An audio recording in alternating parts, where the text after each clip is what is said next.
Don't hang up that phone. We've found what you're looking for. Welcome to the Let's Talk Cabling Podcast.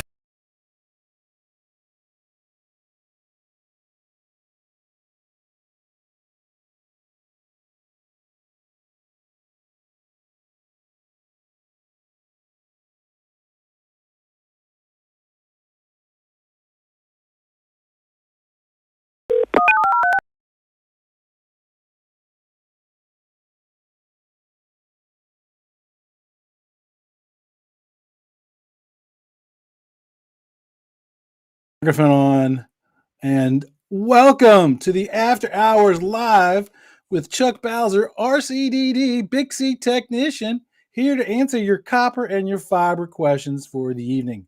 So I welcome everybody. This is the second live stream of the year, and we've got us going on 4 different platforms. We got TikTok over here, and Facebook, and YouTube, and LinkedIn over there. TikTok, we were up to 88 people there for a second. We're now down to 47. 3 people on LinkedIn Live and also YouTube. So make sure you say hi in the chat box. Make sure you say hi to me. And if you have any questions relating to copper, fiber, Cable Dog is in the house. Cable Dog, you and I need to do our mentoring call. Shoot me an email afterwards. George is in the house as well too. So welcome everybody. We got a lot of people in here tonight, so I appreciate that. So how do we always start off every Thursday night after hours live stream with Chuck Bowser? How do we do it? Everybody take a guess. What are you drinking? This is an after hour show, so you can drink anything you want. But tonight, Chuck is drinking ice water with lemon essential oil. Okay. So I've had a lot of sugary drinks over the last couple of days, so they need to kind of get back into the groove here. So there we go. So tell us in the comments, what are you drinking? Whether you're in TikTok or one of my other ones. Coke Zero for Lisa. Hello, Lisa. Oh, you and I need to talk, Lisa. I need to shoot you I'll give you a call tomorrow. Mark is drinking coffee. Shotzi is drinking, go figure, Dr. Pepper. And one of my favorite mentees is drinking grapefruit juice. Grapefruit juice. Yes. So how's everybody doing? Anybody going to the Bixie conference? It was 2 weeks, I think. Coffee on H2O on TikTok. TikTok, we're at 88 people. Wow. I'm so glad I did TikTok. Hello, Robert. How you doing, my friend? So I did the what are you drinking thing. So you know what the next step's going to be, right? What's the next step after I do the drinking thing? Anybody care to take a guess? What is the acronym challenge? Very good. The acronym challenge. So the acronym for today is OFN. OFN. As you know, our industry loves acronyms. And the only thing it loves more than acronyms is it loves changing acronyms, right? So if you think you know what OFN stands for, put it in the chat box. What does OFN stand for? I'll give you a few seconds to answer that. And if you want to learn the lingo of this industry, every Wednesday morning at 8:10, I do an acronym challenge. So this is not one of the ones from there. So OFN, what does OFN stand for? Anybody want to care to take a guess? It stands for, are you ready for this? Non-conductive optical fiber general purpose. I picked that one because it's not a common one. Okay, optical fiber general purpose, non-conductive. So very cool. Everybody, a lot of people got that. Oh, hey, I got some interesting news. So for those of you who know me, know that I have more than one YouTube channel and more than one thing going on, right? Because I just love making content. Our other one, which I haven't been giving it a lot of love lately, is called the Bowser Journal. That's where we document homesteading on how to do homesteading. Well, we sold off all of our goats except for 2. We kept 2 female goats. And when we got rid of the rest of the herd, we didn't know it, but our blue-eyed, hornless male goat got a hold of our females. And guess what? We had 2 pregnant female goats. Well, guess what happened? One of them gave birth the other day. Let me show this up. I'm going to show the picture up. There they are. There's the 2 babies. You can't see them on TikTok. I'm sorry, guys. So she gave 2 of them. The one on the left is called Banksy, like the famous artist, because she's got a little bit of graffiti on her side. And the one on the right is Brigitte. My wife loves anything French. So aren't they just adorable? They're already starting to run around and jump and have all kinds of fun. They are just so amazing, so amazing. I love baby goats. They are so much fun to have around the house. They are just so much good. So if you are going to Bixie, make sure you stop by the AEM booth. Okay, you might even find me there. I like to hang out with the AEM folks, so might be there as well. So, but I'm also going to be going to a lot of the learning events. I'm one of them weird people that goes to the learning events and likes to do that stuff. So my YouTube channel for the homesteading is called The Bowser Journal. Somebody just asked me that on TikTok. My YouTube channel for cabling is called, in case you haven't figured it out yet, Let's Talk Cabling, i.e. the sign says there. So make sure you go there and subscribe, please. Subscribe, and also subscribe on all the other platforms as well. Now let's talk about questions, right? Got 23 minutes to do questions. What is your ICT questions? Now, I got a couple of them that were submitted ahead of time. Still kind of trying to play catch up for the ones that were submitted to me over the break, right? So the first one is, this question comes from Al on YouTube.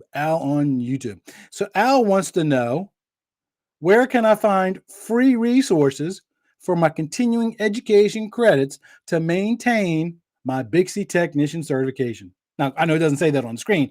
I kind of had to shorten it down because I only got a little thing there for you. Now, here's the thing. When you invest all that time to get your Bixie certification, the last thing you want to do is let that thing expire. I told my wife, because I've got an RCDD and a Bixie technician. I also used to be a Bixie certified trainer, but that stays with the company that got you that certificate. But I told my wife, because I ride a motorcycle, I told her if I ever crash my motorcycle and I'm a vegetarian, I'm in the hospital and whatever, I am like, please continue to pay my certifications, because I don't want to have to take any one of those tests anymore. Okay. Anymore. So don't lose your CECs. Now, to get back to his question, where can I get continuing education credits? Now, it used to be they were hard to get. You had to sit in some kind of a class, right? You had to go pay money and sit in a class and drive there and take the class. But today, because of all these TikTok and LinkedIn and Facebook and YouTube, and there's all kinds of free webinars out there. There is no reason why you should lose your certification because of continuing education credits. None whatsoever. But I do have a couple suggestions. And if you have a suggestion to Al, put it in the chat box on TikTok or on the chat box here as well. So my first suggestion is, and this is the best one, go to Cable Installation and Maintenance Magazine, right? They have these things called webcasts. They don't call them webinars. They call them webcasts. They do 2 a month, sometimes 3 a month.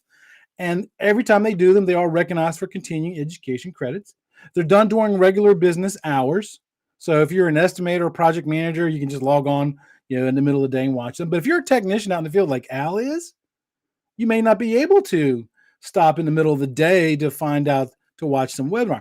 The cool thing about Cable Installation and Maintenance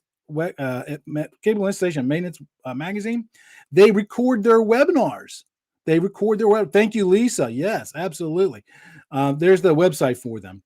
They record their webinars, so you can go back and watch the previous one. So if there's one you wanted to attend, but you missed it because you had a customer meeting or you were doing something, you couldn't do it, right? You can go back on there and watch them, right? So there you go. They've got a ton of them there. If you do them, if you do 2 a month there, you will never need a CEC anywhere else. Now, who is this? Brady Fix. He says belt and cabling certifications. That was my next one. Manufacturers, right? If you know me personally, this is not my full-time gig. Okay. I have a day job. My day job, I work for a manufacturer, and we have continuing education classes through them as well. So does Belden, so does Panduit, so does Brother Systems. I bet you AEM will probably be doing some free CECs soon, won't you? Because you guys are like leading edge stuff. I really like AEM stuff, if you can't tell. So yeah, all the manufacturers will have them, and generally they don't charge you for those 1 hour webinars. So that's another free resource. And here's one that most people don't think about: Bright Talk. Bright Talk. So Bright Talk is a educational platform. You can log on and get free class and stuff, but not all of their classes are recognized for continuing education credits. So you got to make sure that you look at the description to make sure it is recognized for CECs, because you can't just do any class to get CECs. It's got to be related to the industry, right? It can be safety. They'll give you CECs for safety. If you do the OSHA 10, right, or any of the other OSHA classes, they'll give you CECs for that. So that's a good way to stay current with your CECs. The key is do not procrastinate. Don't wait until 30 days before your certificate's going to expire. Okay. You're going to be driving yourself crazy. Once a month, just sit down, take a couple of hours, 2 hours, right? And watch a couple webinars, save those certificates, email them right away, get them in that system. So that way you'll be well beyond the CECs that you need, and you'll never have to worry about your continuing education certification ever again. And won't have to worry about losing your certification, right? Because trust me, you don't want to lose them. Don't want to lose them. Alrighty, so let's see. What was the second question that was submitted ahead of time? And again, if you have a question, put it in the chat box on TikTok, or put it in the chat box here on LinkedIn and YouTube. So this comes from Mark from YouTube. Mark says, "Can you explain the difference between OS1 and OS2?" OS1 and OS2. More acronyms: optical single mode 1, optical single mode 2. Now the thing is, they missed what? Excuse me. They missed one. We also have now an OS1A, right? OS1 is kind of grandfathered. So OS1 was originally designed and made for inside plant fiber optic cabling. OS2 was originally designed for blown fiber and outside plant fiber. So that's the main differences between those two. But OS2 is commonly referred to as reduced water peak single mode fiber. How did they reduce the water peak on that? So there's this thing called hydroxy ions. It's a particle left over after the, hello, Thomas. It's a particle left over after the manufacturing process. So it's really nothing but a water molecule, right? If you take a laser light source and you shine it into water, what's going to happen to that light? It's going to refract. It's going to reflect. So they came up with a new manufacturing process called vapor axial dispersion manufacturing. I have no idea what that means, because even though I worked for a manufacturer at the time, we didn't manufacture cable, but now we do. So it's just an additional step in the process that removes those hydroxy ions, which gets that water out. So it has better performance. So I kind of wrote these numbers down because I don't have these numbers committed to memory. So OS1, as I said, was grandfathered. And OS1, you're allowed to lose up to 1 dB per kilometer, 1383 nanometers with their maximum water peak. With OS2, it's 0.4 dB. So you can see it is a better performing cable. So, all right. Again, remember, if you have a question, put it in the chat box. Okay. If we have time for tonight, we will cover it tonight. If not, we will do it next Thursday night. So what was the next question? The next question is, oh, I love this question. I don't get this question very often, but every once in a blue moon, I will get it. And when you're talking about end phases, so this question actually comes from Mary via email. Did you know you can send me an email? Chuck at letstalkcabling.com. Send me an email. And also, I don't put this out there enough. I sell stickers. If you want stickers, let me know, and I will tell you how you can purchase some stickers to promote the show. It helps pay for the fees, the fee for Restream. And when you start a podcast and a thing, everybody charges you for everything, right? Everybody charges you for everything. So Zone A, Zone B, and Zone C. What does that have to do with fiber optics, right? Well, it's talking about the end phase. If you take a microscope and you look down the end phase, you'll see three concentric circles. The very center circle, which is the core, that's Zone A. And then surrounding that, you have the cladding.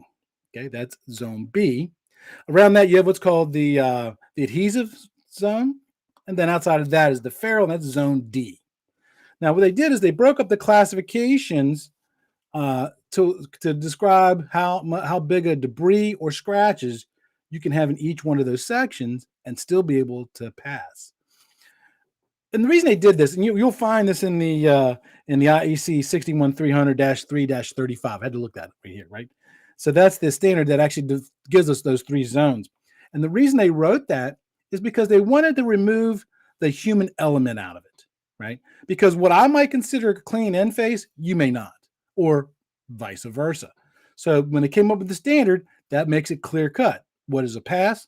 What is a fail? It removes that human subjectivity out of it. Now, if you want to actually go purchase that standard, you can go on ihs.global.com or something like that. And yes, I will trade stickers, by the way. That standard is going to cost you $120. So somebody just asked me if I trade stickers. So it talks about those three zones, right? And depending on which zone you're specifically talking about, it'll tell you the quantity, the size, and also how close it is to the core as to how big of a scratch or how big of a piece of debris you can have there and still get a pass. Okay, still get a pass. So let's talk about that for a second. I got a graphic for you. So I had to actually go find this on let me turn off the captions underneath that so we can read that. So when you talk about those zones, right? The core zone. Let's look at this. Let's look at the single mode. I mean the multi modes, right? So multi mode and the core, you're not allowed to have any scratches. Okay, and defects. You're allowed to have some between, 4 less than 5 nanometers. When you get out to the cladding, you'll notice those numbers start getting bigger because you're getting away from them. You don't want any dirt, debris, or contamination. What's the number one problem with fiber? Anybody know? If you think you know, put the answer in the chat box. What's the number one problem with fiber? Right? You don't want anything in that core because anything on that core means when the light hits it, it's going to cause attenuation. It's going to cause back reflection. If it's a piece of dirt or something, it'll cause back reflection. Some of the light will bounce back towards the transmitter. So what gets past that piece of debris or contamination will be weaker. So you have attenuation. So it's a very, very bad thing. So those are the sizes. I didn't know this off the top of my head. I actually had to go look them up. And if you're talking about inspecting with fiber, I highly suggest that if you're inspecting with fiber, that you use a scope and you take pictures with your digital scope and make it part of the as-built package. Okay, make it part of the as-built package, right? That way you prove that you look at all the end faces and that they are clean, right? 3 most important things in our industry: documentation, right? 3 most important things to have there. So let's see, what was the next question? And the next question is, this is another great question. I don't get a whole bunch of outside plant questions very often, but I was kind of glad to get this one. Okay. And this one comes from Galen, and it was on TikTok. And this actually was submitted to me a couple of days ago, not just now. So, and Galen wants to know, what is the difference between straight, branch, and butt splice enclosures? Okay. Straight, branch, and butt splice enclosures. Now, for this one, I'm going to have to use a visual aid, okay? So I don't happen to have a splice enclosure here. Sorry, I'm an inside plant guy. So we're going to use my eyeglasses to simulate a splice enclosure. So a splice enclosure, what you do is you're splicing cables together so the signal can continue on. So a straight splice means that you've got one cable coming into one side of the enclosure, and then the other cable goes out the other side of the enclosure. Okay, that is a straight splice. Generally, you're going to find straight splices used a lot of times in emergency restoration, right? Somebody broke a cable, and so now they got to splice the two together. Okay, that's a straight splice. And then you have a branch splice. So a branch splice, you see this used a lot when you have congested cable pathways. Right. So there's I'll use an example. I did a project. I won't say who the customer was. It was in DC. Campus environment. They wanted to run a cable from the building that had the main equipment, and they wanted to run a fiber optic cable out to 2 different buildings. And they wanted 48 strands of fiber, 24 in each of those buildings. But the cable pathway coming out of the building was congested. It wasn't enough for 2 24 strands of fiber. So we ran a single 48 strand because that's smaller than 2 24 strands. It came out, and that that 48 strand went into the splice enclosure, and then we took the other 2 strands, ran them from the buildings, it came back to the splice enclosure, and they tied it in. So that's what that looks like, right? So you got the 24 strand coming in and 2 12 strands. I'm sorry, with the 48 strand coming in and 2 24 strands going out. Okay. That's a branch splice enclosure. Most of the time, like I said, congested pathways, or you have a signal that you want to go to two different ways. And then a bud splice. Now, I've never had to deal with a bud splice in my life. Again, that's an outside plant thing. So if you got your splice enclosure, right? So with a bud splice, you got one cable coming in, and then it comes back out the same way that it came in. I'm not sure why you would use a bud splice. If anybody in here has ever used a bud splice enclosure, put it in the chat box and let us know, because I've never had to deal with one in my entire 40 plus year career in communications. I never had to deal with a bud splice, right? Steve said the number one problem with fiber is dirty connectors. You are correct. It's actually contamination, but I will accept that answer because that's really the same thing. Welcome, Steve. How you doing, buddy? Again, if you have any questions, make sure that you put them in the comments. And then here's another good question. This one actually comes from Josh, and this came via LinkedIn. Right. So Josh wants to know, right, which is better to fish a ceiling, a fish tape or a push pole?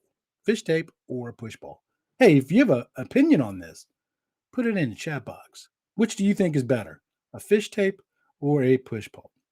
Now, I'm going to tell you, there are many factors that go into deciding which to use. You should have both. You should, on your truck, you should have 3 things.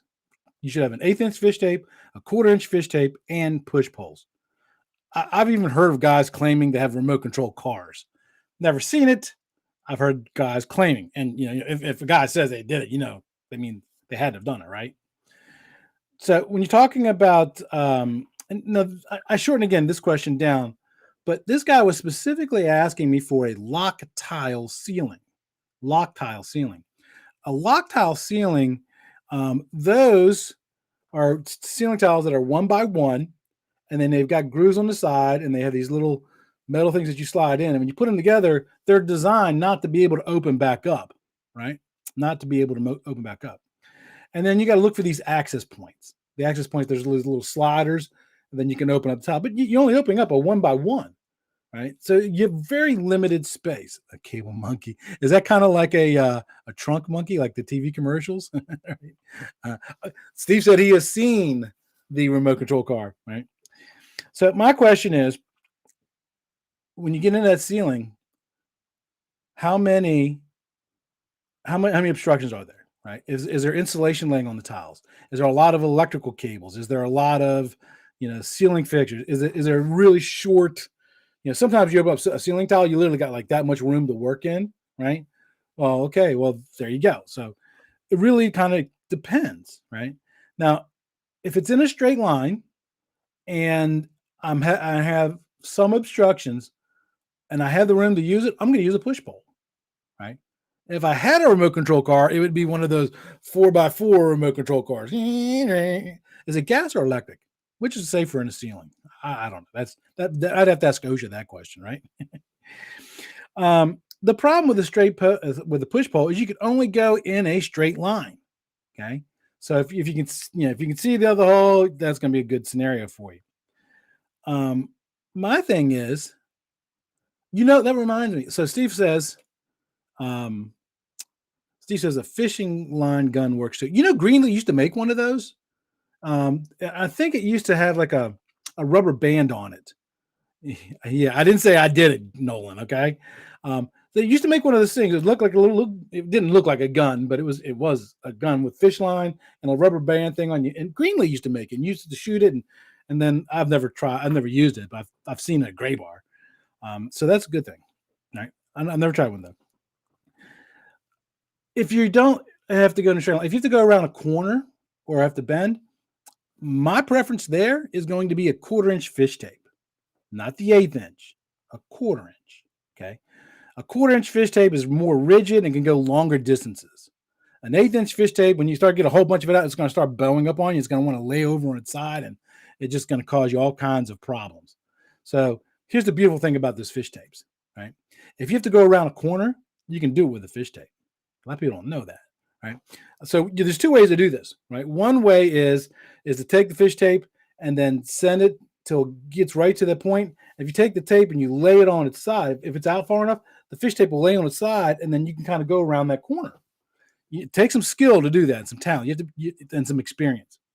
But another method that you can do to get around a corner with a 1/4-inch fish tape is you can send it straight till you get to that corner where you want to turn, open up another tile on that opposite direction, send the fish tape over with a hook on it, grab your fish tape and pull it over to the new hole and essentially go around a corner with it. Can't do that with a push pole, right? A brass fish. Ooh, Mark, what's a brass fish? I've never heard of a brass fish. That's a new one on me. I thought I heard of everything. Yeah. So no one system is better than others. No one system is better than others. The key is have the tools that you need to do the job. And sometimes one tool is going to work every time, and other times those tools aren't going to work. So it just kind of really all depends. Really all depends. Somebody says he used a crossbow. What? A crossbow? Here's something old phone guys used to do, right? And I used to do this as well. So the old Ma Bell techs, they used to get these spools of wax string, right? Because they do a lot of central office work, right? So what they would do is they would take that, they get that ball of wax string, they pull off like 20 feet of it, run it through the center, tie a knot in it, and then they would take that ball of wax string and throw that in the ceiling. Okay. Now the problem with doing that, don't do that in an existing office space, because you will scare the daylights out of it. Because if that thing starts bouncing in the ceiling, people immediately start thinking, "Oh my God, it's rats! It's rats!" And they think, "Yes, yeah," and that does work pretty well. But you have to be pretty good to throw stuff. And if you got a ceiling that's only got 8 inches, you're not going to throw very far. Now that you really need the more spaces for that. And also, Nolan, you stole my thunder. I was going there next, my friend. Electrical tape. Now, I've never done electrical tape with fish string, as Nolan says here, but I have done electrical tape with pull string. But the key is with that, when you're doing that, is use a brand new roll of electrical tape, because that's got the most weight on it. And when you tie the string to the tape, don't tie it loosely. You want that tape so it can spin inside that loop. If you tie it tight where it won't spin, what happens when you throw it, the tape will bounce, but then it will just lay over. If you make that loop big enough so the tape will spin, I have seen it hit a tile and roll another 4 or 5 tiles. And so you get a little bit extra out of doing that. So, and I bet you that would work really well with fish string, as Nolan pointed out, right? So George says, how about a air cannon? There are some buildings you're going to walk into that if you have anything that even resembles a weapon, a gun, or a cannon, they're not going to take on very well with that. So, all right, that was the last question I had. I have a couple more minutes. Actually, it says 6:30. My watch says it's 6:30. If you have one question, I'll give you a couple seconds to type it in pretty quickly. If you have one question for the evening, and then we'll go ahead and shut off the live stream for the night. Appreciate everybody coming by tonight. We had, how many do we have on TikTok? We had 229 on TikTok, and I've got 5 currently on YouTube, and I can't see my LinkedIn numbers. So, and then this will get posted after. If you happen to catch the tail end of this, you will see the earlier questions. It'll be posted on YouTube and also on the webpage. Go to letstalkcabling.com and you'll find it on there. It's under the webcast and stuff like that. So, all righty. Nobody has submitted any questions. All righty. So I'm going to go ahead and call this one done. Done. I appreciate everybody being here tonight. Remember, I do this every Thursday night at 6 p.m. Eastern Standard Time. So I'll be on all the platforms, TikTok, Facebook, YouTube. Make sure you hop on. You can also shoot me emails with questions in advance. I do those. I give those ones preference. Chuck at letstalkcabling.com. Shotzi, you and I need to do a Patreon call too as well. So I'm going to be shooting you an email this week. So All right, everybody. Take care, everybody. Until next time, remember, knowledge is power.